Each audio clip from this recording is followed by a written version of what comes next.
تو ناظرین اس لیے ضروری ہے کہ رسول پاک صلی اللہ علیہ وآلہ وسلم کی نماز کی حالت کے بارے میں جاننا چاہیں کہ اللہ کے نبی نماز کس طرح سے ادا کرتے تھے۔ اللہ تعالیٰ کے محبوب انبیاء کرام علیہ السلام صحابہ کرام رضی اللہ تعالیٰ عنہ کو اللہ تعالیٰ نے اپنی رحمت خاص سے نوازا اور انہیں مقام ابدیت سے صرف کیا۔ نبوت سے پہلے بھی غار حرا میں کافی عرصہ عبادت الہی میں مصروف رہے، مگر جب آپ صلی اللہ علیہ وآلہ وسلم نے اللہ نے نبوت فرمایا تو آپ صلی اللہ علیہ وآلہ وسلم کو نماز کا حکم ملا اور آپ صلی اللہ علیہ وآلہ وسلم اس پر کاربند ہو گئے۔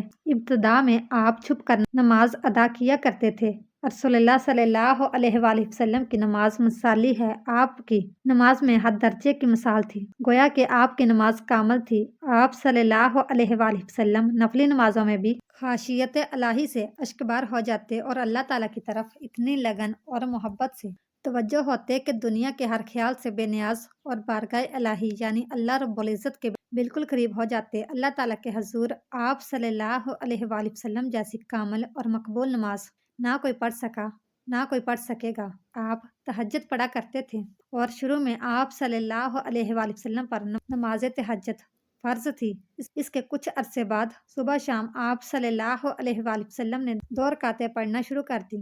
اس کا ذکر قرآن پاک میں یوں ہوا: صبح شام اپنے پروردگار کا نام یاد کیا کرو اور رات کے وقت دیر تک اس کو سجدہ کیا کرو، اس کی تسبیح کیا کرو۔ مفسرین کا کہنا ہے کہ رات کو اٹھ کر دیر تک نماز پڑھنے کا حکم 1 سال تک باقی رہا۔ اس کے بعد رات کی نماز فرض کی بجائے نفل ہوگی۔ تہجد کے نفل ہو جانے کے بعد بھی رسول اللہ صلی اللہ علیہ وآلہ وسلم شب میں کثرت سے نماز پڑھا کرتے تھے اور بڑی قرات کیا کرتے تھے۔ بعد میں جب 5 نمازیں باجماعت فرض ہوگی تو آپ صلی اللہ علیہ وآلہ وسلم نے آخری دم تک اپنے فریضے کو بڑے احسن طریقے سے سر انجام دیا۔ آپ صلی اللہ علیہ وآلہ وسلم کی نماز میں اتنی عاجزی اور خشوع و خضوع ہوتا کہ اس کی مثال نہیں ملتی۔ بخاری شریف میں ہے کہ ایک بار ایک شخص نے ام المومنین حضرت عائشہ صدیقہ رضی اللہ تعالیٰ عنہا سے درخواست کی کہ حضرت محمد مصطفیٰ صلی اللہ علیہ وآلہ وسلم کی کوئی عجیب بات جو آپ نے دیکھی ہو بیان کیجیے۔ حضرت عائشہ صدیقہ رضی اللہ تعالیٰ عنہا نے فرمایا، رسول اللہ صلی اللہ علیہ وآلہ وسلم کی کون سی بات عجیب نہ تھی، سبھی باتیں عجیب تھی۔ چنانچہ ایک شب کا واقعہ ہے کہ رسول اللہ صلی اللہ علیہ وآلہ وسلم میرے پاس تشریف لائے اور لیٹ گئے، پھر فرمایا مجھے چھوڑ دو، میں اپنے رب کی عبادت کروں گا۔ یہ فرما کر نماز کے لیے کھڑے ہو گئے اور رونا شروع کر دیا، یہاں تک کہ آنسو بہہ کر سینہ مبارک تک آ گئے۔ پھر رکوع کیا اور رکوع میں بھی اسی طرح روتے رہے کہ پھر سجدے میں اسی طرح روتے رہے۔ اس کے بعد سجدے میں سر اٹھایا تو اس وقت بھی روتے رہے، یہاں تک کہ حضرت بلال رضی اللہ تعالیٰ عنہ نے آ کر فجر کی نماز کے لیے آواز دی۔ میں نے عرض کیا، یا رسول اللہ صلی اللہ علیہ وآلہ وسلم، آپ اس قدر روتے ہیں حالانکہ آپ معصوم ہیں۔ رسول اللہ صلی اللہ علیہ وآلہ وسلم نے فرمایا، کیا میں شکر گزار بندہ نہ بنوں؟ آپ صلی اللہ علیہ وآلہ وسلم نے نماز کے لیے بہت سی تکلیفیں بھی برداشت کی۔ بخاری شریف میں ہے کہ ایک دن آپ صلی اللہ علیہ وآلہ وسلم حرم شریف میں نماز پڑھ رہے تھے اور قریش بیٹھے مذاق کر رہے تھے اور ابو جہل نے کہا کاش اس وقت کوئی جاتا اور اونٹ کی اوجڑی نجاست سمیت اٹھا کر لاتا اور محمد صلی اللہ علیہ وآلہ وسلم جب سجدے میں جاتے تو وہ ان کی گردن پر ڈال دیتا۔ چنانچہ ابو جہل کی خواہش کے مطابق ایک بڑے اونٹ کی اوجڑی لا کر آپ صلی اللہ علیہ وآلہ وسلم پر ڈال دی اور آپ کو سخت تکلیف اٹھانا پڑی۔ مسلم شریف میں حضرت حذیفہ رضی اللہ تعالیٰ عنہ سے مروی ہے کہ ایک رات مجھ کو رسول اللہ صلی اللہ علیہ وآلہ وسلم کے ساتھ نماز پڑھنے کا اتفاق ہوا۔ رسول اللہ صلی اللہ علیہ وآلہ وسلم نے سورۃ بقرہ شروع کی، میں نے سمجھا آپ 100 آیتوں تک پڑھیں گے، لیکن جب آپ اس کو پڑھ کر آگے بڑھے تو میں نے دل میں کہا شاید آپ پوری سورت ایک ہی رکعت میں ختم کرنا چاہتے ہیں۔ چنانچہ آپ نے اس سورت کو ختم کیا تو میں نے خیال کیا اب آپ رکوع کریں گے، لیکن آپ صلی اللہ علیہ وآلہ وسلم نے سورۃ عمران شروع کر دی اور وہ بھی ختم ہوگی۔ سورۃ النساء شروع کر دی۔ رسول اللہ صلی اللہ علیہ وآلہ وسلم بہت ٹھہر کر نہایت سکون و اطمینان سے قرات فرما رہے تھے اور ہر آیت کے مضمون کے مطابق درمیان میں تسبیح اور دعا کرتے جاتے۔ اس کے بعد رسول اللہ صلی اللہ علیہ وآلہ وسلم نے رکوع کیا اور رکوع میں بھی قیام کے برابر توقف کیا فرمایا، پھر کھڑے ہوئے اور اتنی ہی دیر کھڑے رہے، پھر سجدہ کیا اور سجدے میں بھی اسی قدر دیر فرمائی حضرت عوف رضی اللہ تعالیٰ عنہ کہتے ہیں کہ ایک رات میں رسول اللہ صلی اللہ علیہ وآلہ وسلم کے ساتھ تھا۔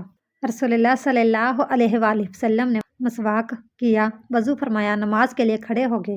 میں بھی رسول اللہ صلی اللہ علیہ وآلہ وسلم کے ساتھ نماز میں شریک ہوا۔ رسول اللہ صلی اللہ علیہ وآلہ وسلم نے ایک رکعت میں پوری سورۃ بقرہ پڑھ ڈالی۔ جہاں رحمت کی آیتیں آتی ٹھہر جاتے اور دیر تک رحمت کی دعا مانگتے رہتے۔ سورت کے آخر پر رکوع کیا اور اتنی دیر تک رکوع میں رہے جتنی دیر سورۃ بقرہ کی قرات میں لگی تھی۔ رکوع کے بعد اتنا ہی طویل سجدہ کیا۔ دوسری رکعت میں سورۃ العمران پڑھی۔ اسی طرح ہر رکعت میں پوری ایک سورت پڑھتے رہے۔ تو محترم ناظرین، رسول اللہ صلی اللہ علیہ وآلہ وسلم اس طرح سے نماز پڑھا کرتے تھے۔ کیا ہم نے کبھی غور کیا ہے کہ ہم کس طرح سے نماز ادا کرتے ہیں؟ کیا ہماری نماز میں کوئی ایک سورت مکمل پڑھی جاتی ہے؟ اپنے گریبان میں جھانک کر دیکھیے، پھر آپ کو پتہ چلے گا کہ امت محمد میں پیدا ہونا خوش قسمتی تو ہے، لیکن کیا ہم نے ان کے طور طریقوں کو فالو کیا ہے یا نہیں؟ تو ناظرین، اب بات کرتے ہیں کہ کیا نماز میں آنکھیں بند کرنا صحیح ہے یا نہیں۔ اس حوالے سے فقہا نے کیا فرمایا؟ اہل علم متفقہ طور پر بلا ضرورت آنکھیں بند کرنے کو مکروہ کہا ہے۔ چنانچہ الروز کے مؤلف نے صراحت کے ساتھ یہ لکھا ہے کہ یہ یہودیوں کا عمل ہے۔ اسی طرح تحفۃ الملوک کے مؤلف نے بھی اس کے مکروہ ہونے کی صراحت کی ہے، لیکن انہوں نے کسی قسم کی ضرورت ہونے یا نہ ہونے کا ذکر نہیں کیا۔ اور کسانی رحمۃ اللہ علیہ کہتے ہیں کہ یہ مکروہ ہے کیونکہ یہ سنت سے متصادم ہے، کیونکہ نماز کی حالت میں سجدے کی جگہ پر دیکھنا شرعی عمل ہے۔ نیز یہ بھی کہ ہر عضو کا عبادت میں حصہ ہے، چنانچہ اسی طرح آنکھوں کا بھی عبادت میں حصہ ہے۔ مرا کی الفلاح کے مؤلف نے نماز کے دوران آنکھیں بند کرنے کو مکروہ کہا ہے، تاہم کہیں مصلحت کا تقاضا ہو تو جائز ہے، بلکہ انہوں نے یہ بھی کہا ہے کہ بعض اوقات آنکھیں بند کرنا آنکھیں کھولے رکھنے سے بہتر ہوگا۔ امام عاص بن عبد السلام رحمۃ اللہ علیہ نے اپنے فتوے میں ضرورت کے وقت آنکھیں بند کرنے کی اجازت دی ہے۔ اگر اسے نماز میں خشوع و خضوع پیدا ہونے کا امکان ہو تو آنکھیں بند کی جا سکتی ہیں، جبکہ ابن قیم رحمۃ اللہ علیہ نے ذات المیعاد میں صراحت کے ساتھ لکھا ہے کہ آنکھیں کھول کر رکھنا ضروری ہے، اور اگر آنکھیں بند کر کے رکھنے سے زیادہ خشوع و خضوع پیدا ہوگا تو بہتر ہے، ورنہ اگر کوئی ایسے نقش و نگار یا کوئی اور چیز موجود ہے جس سے خشوع میں خلل پیدا ہوتا ہے تو پھر قطعی طور پر مکروہ ہے، بلکہ ایسی صورت میں آنکھیں بند کرنے کو مستحب کہنا مقاصد شریعت سے مکروہ کہنے کی نسبت قریب تر ہے۔ تو ناظرین، فقہا کے فرمان کے مطابق ہم نے دیکھا کہ کیا نماز کے دوران آنکھیں بند کی جا سکتی ہیں یا نہیں۔ بہرحال بہتر یہی ہے کہ آنکھیں کھول کر نماز پڑھی جائیں، کیونکہ نماز پڑھنے کے دوران سجدے کی جگہ پر دیکھنا ضروری ہے۔ اللہ تعالیٰ سے دعا ہے کہ اللہ تعالیٰ ہمیں دین کی سمجھ بوجھ عطا فرمائے، ہماری نمازوں میں خشوع و خضوع پیدا فرمائے، جس طرح رسول اللہ صلی اللہ علیہ وآلہ وسلم نے زندگی گزاری، انہی کے نقشے قدم پر چلنے کی توفیق عطا فرمائے۔ میرا سنانا اور آپ کا سننا اپنی بارگاہ الہی میں قبول و منظور فرمائے اور ہمارا خاتمہ ایمان پر فرمائے، آمین یا رب العالمین۔ اس طرح کی مزید اسلامک معلوماتی ویڈیو دیکھنے کے لیے ہماری ویڈیو کو لائک، شیئر اور چینل کو سبسکرائب ضرور کیجیے گا۔ Thanks for watching.